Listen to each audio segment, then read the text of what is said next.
My name is Kyle Higgins. On good days, I'm a writer. I've been working in comics for 7 years, something like that. I had my first book published in 2009 at Marvel. It was a Captain America one-shot. And then about a year and a half later, I started at DC, where I wrote books like Nightwing, Batman Eternal, Gates of Gotham, Batman Beyond 2.0. And then from DC, I moved on to Image, where I launched a creator-owned book called Cowl, and have now followed it up with my second creator-owned book. It just came out, first issue last week, titled Hadrian's Wall. Well, I'm originally from Chicago, although I've lived in Los Angeles for like the last 10 years. The comic scene in LA is interesting, especially in the last year and a half. DC moved from New York to Burbank, so a lot of editors, a lot of people that I would only see, at conventions or once in a while, are now around the corner for me. Boom is also in LA. Who else is out there? On the creator side, there are a lot of writers. That dabble in both TV and film as well as comics. But then there are plenty of just purely comics creators that are there. Mike Costa, Josh Fialkoff, Chris Burnham, Sterling Gates, Ryan Buccellato. There are a lot that, it really is kind of a community where we see each other at signings or events and things like that.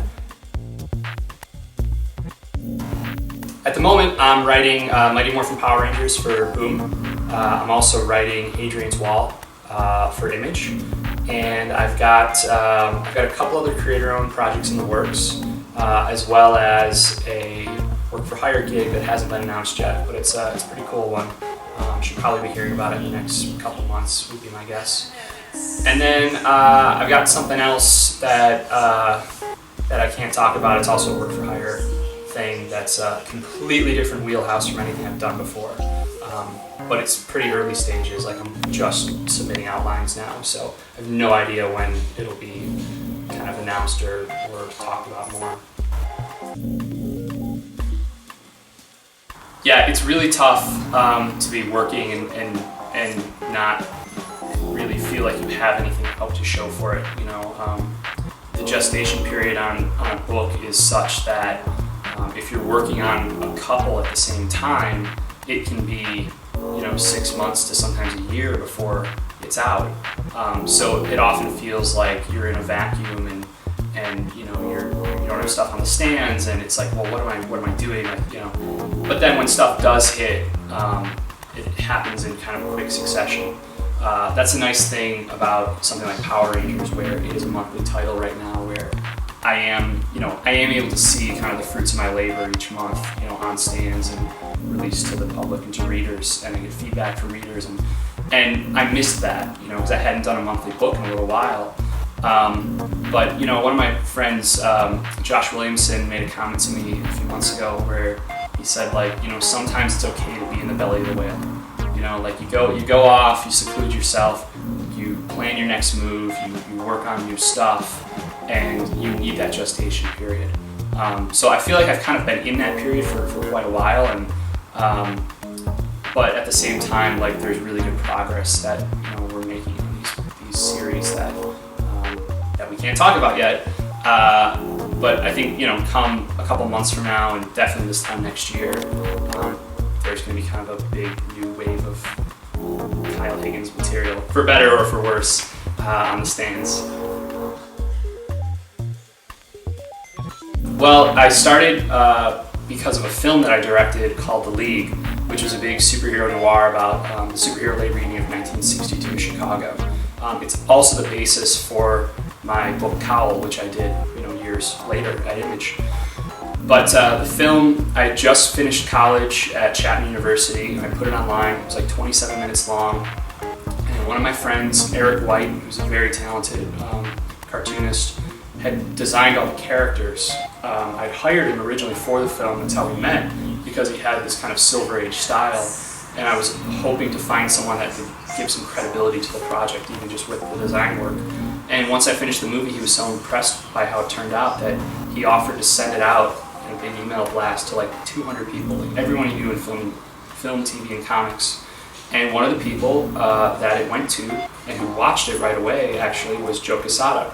And Joe emailed me and said how much he enjoyed it and that my love of superheroes and comics showed up in every panel. And if there was ever anything he could do for me to let him know. And I wrote back and I said, well, I'm a huge fan of yours, and if you're ever looking for new writers, you should let me know.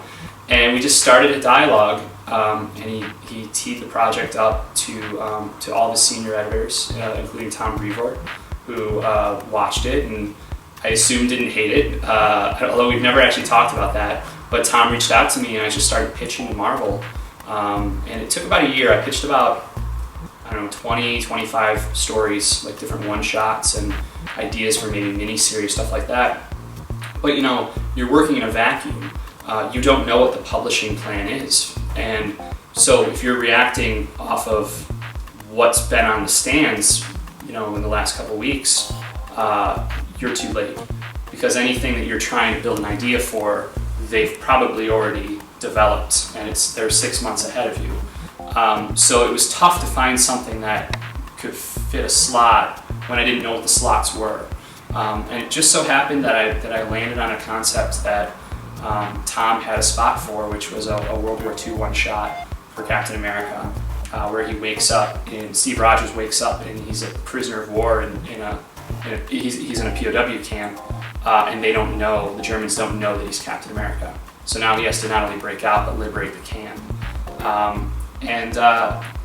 So that was the first one. And then from there, once you're published with something like that, it becomes a little bit easier to strike up conversation with editors and different publishers and get that next project off the ground.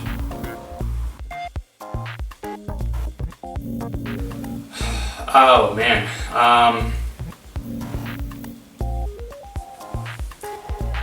There's a lot of self-doubt that goes along with writing, and I think the hardest part for me is knowing what's good, because I very much do know what's good, and I feel like I have good taste, and so that's really tough when it comes to my own work, because it's a process, and you have to respect the process. You have to respect that the first draft isn't going to be as good as the book can be. You just have to kind of grind on it and not be too hard on yourself and not hold the stuff that you're working on in the moment up to the standard of Alan Moore or any of the greats, right? Like, if you know what makes a good story and you know what you like, it can be really daunting to compare the stuff you're working on to that material. And it's always a struggle for me to take a deep breath and step back and say, okay, it's not there yet, but let me keep iterating on it and let me just push that boulder up the hill a little bit more. And more often than not always, but more often than not, the script does get to where it needs to be. And that's something that you only really learn and get comfortable with after doing it a lot of times. Like, the more reps you have, the better. The more books you put out, and you see the process through to completion, and then you see the art come back, and then you rewrite the story for the art, and the book comes out, and you realize, like, oh, no, this works, or it doesn't, and then you learn from that as well.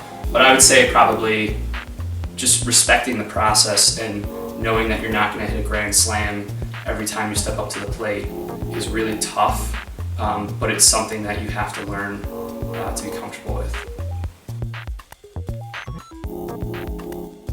I pour myself a drink. No. First thing I do when working on a script, so I outline pretty extensively, even if it's not something that I share with editors, like on a work-for-hire job. But what I'll do is, whether I have a really detailed outline or a loose outline, I'll always copy and paste it into my script document, and then I'll just start doing page-by-page breakdowns. And I'll start in the first couple just to get the flow of the first 5 pages down, and then I'll usually jump to the end because if I want to end on a splash or I want to do a double-page spread to lead up to the ending, something like that. it's kind of a technical, just a pacing exercise for me. And I'll always start adding in my script doc, like, you know, in big bold letters, like, okay, page 1, page 2, page 3, and I'll just start moving stuff around so that I have a roadmap for the whole issue. And then for me, it takes the fear of the blank page away, and you feel like you're starting not from ground zero. And so then it's just a matter of scripting those pages, right? And so I can jump around and work on different scenes, and it just kind of starts to take shape that way. But I always start with you know, an outline that I paste into the script, and then just start adding to it and then breaking down pages. It's really hard to manage my time. That's one of my biggest struggles, actually, because things always take longer than you think they will. And you know, the more you do something like this, the more you realize and can plan for the inevitable kind of gestation period that's required. You know, I think a lot of times, especially new writers, make the mistake of planning for the best case scenario, when often it's the worst case scenario that's going to happen. And so the example I always use is, like, if you wake up and you have like a 9 to 5 job that you have to drive to, and it's a 45-minute drive, right? That's what the drive is. And one day you wake up and you're really late, and you grab whatever you can out of the kitchen, you get in the car, and you're racing to work, and by some miracle you catch every green light, and you know, there's no traffic, and you somehow get there in 38 minutes, right? Well, it's not really a 38-minute drive, but a lot of people will wake up the next morning and say, like, oh, it's only a 38-minute drive. And so that becomes your new standard, when it required so many things to go perfectly for you to make it in 38 minutes.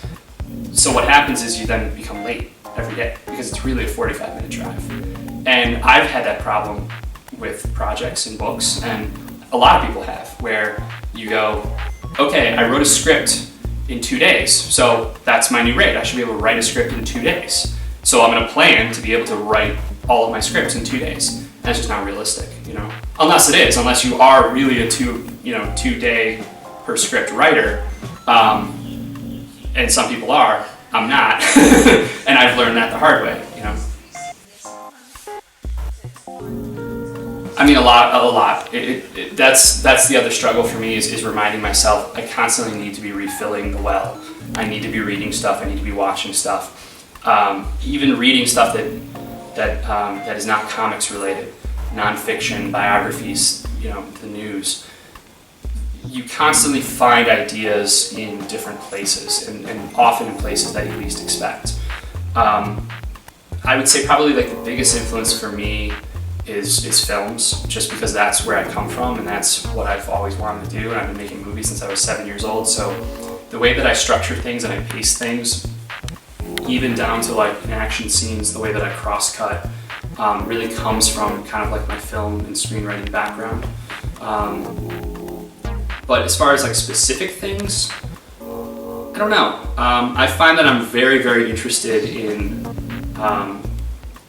how an idea is presented, and things that explore kind of perception as well as, you know, human nature, which sounds kind of big and broad, but I really like stories about people struggling with themselves. And you know, I cite something like Memento as a great example, where there's a high concept there, but the movie really starts to find its voice for me when you realize, like, oh, he's actually using the condition to manipulate himself. Like, that takes full advantage of the concept in a way that is really unique and interesting. And that's what I really strive for with the stuff that I do. You know, Hadrian's Wall is an example where the concept is a murder mystery on a spaceship, right? But the story is much more than that, because at its core it's about this investigator who's looking into the death of someone he used to consider a friend but had a falling out with because the guy married the investigator's ex-wife. And so she's on the ship, and so the investigator now has to navigate his own failed marriage, and she may also be a suspect, right? And the backdrop to all that is this kind of interstellar Cold War between Earth and its biggest colony. And so the book and the story really becomes emotionally about the idea of broken relationships and how they happen and what tears people apart, right? And the murder mystery is a vehicle to explore that, right?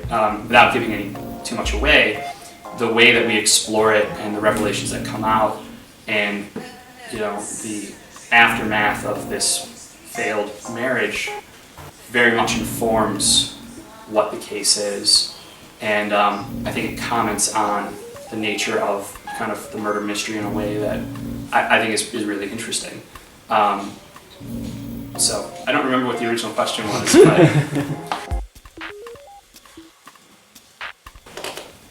man, well, I've always said Nightwing is my favorite character. You know, I was fortunate enough to write his series for like 3 years. So that's kind of is the dream project for me. Although I'd love to take another shot at it one day.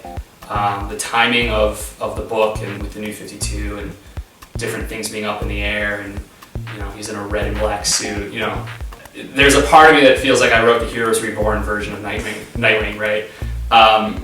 So I'd say that. I'd probably also say I'd love to do a proper run on Batman one day, maybe with you. You know, Daredevil as well. Like those are kind of my two big, you know, work for hire characters. But beyond that, more and more, like I really like working on my own stuff. Hadrian's Wall is just the first of several creator-owned properties or projects that I have, and there's really nothing better than working on something that you created and own and control, and with collaborators who are just as passionate about the project and the story as you are, and it's all on you. You know, like Hadrian's Wall, Rod, Alec, and I do everything. You know, Rich Bloom helps us with design, but it's all us. Everything about that book is us. And Troy Terry, don't want to forget Troy, does an incredible job on the lettering. But we put the whole package together and then hand it off to Image to print, you know. And it's a lot of work. It's a lot of work, but it's very creatively fulfilling. And once you get a taste of that, it's hard to go back to anything else, you know. I can tell you the best kind of story advice, and it wasn't even so much advice, it was more just kind of an affirmation that made me feel better. I was sitting at a bar with Ed Brubaker once, and I asked him, do you ever feel like you're just an observer in your own life? Like, you're not really living, you're just kind of watching, and like, you're kind of going through the motions for stories or things like that? He said, oh yeah, all the time. You start to think maybe you're a sociopath. He goes, I was sitting on my father's deathbed thinking, wow, this would make for a great story. And it did. It was you know, Last of the Innocents. And I don't know, something about it just made me feel more okay with all of this. Because it's a weird thing. It's a weird thing to do for a living. Not just comics, but telling stories in general, you know. You know, I had a conversation with someone recently where I said, like, well, was there any version of this, something that happened in real life, where, you know, we could have done it this way, or maybe we talked about it like this, or this could have happened, and they got frustrated with me, and they're like, no, there's no other version. Like, what happened, and, like, you can't build alternate timelines and this and that. Like, don't second guess so much, and you want to build lists, and you want to spreadsheets and figure things out logically. And I was like, right, but you understand, like, I literally build alternate timelines for a living, right? Like, that's what I do. I'm doing a book right now about alternate timelines. Like, it doesn't get more specific than that, you know? And so it's tough to separate kind of reality from fiction sometimes, because you want things to make sense in your stories logically and in your own life, and sometimes they can, but oftentimes they don't, you know? Yeah, it's just, again, I didn't answer your question.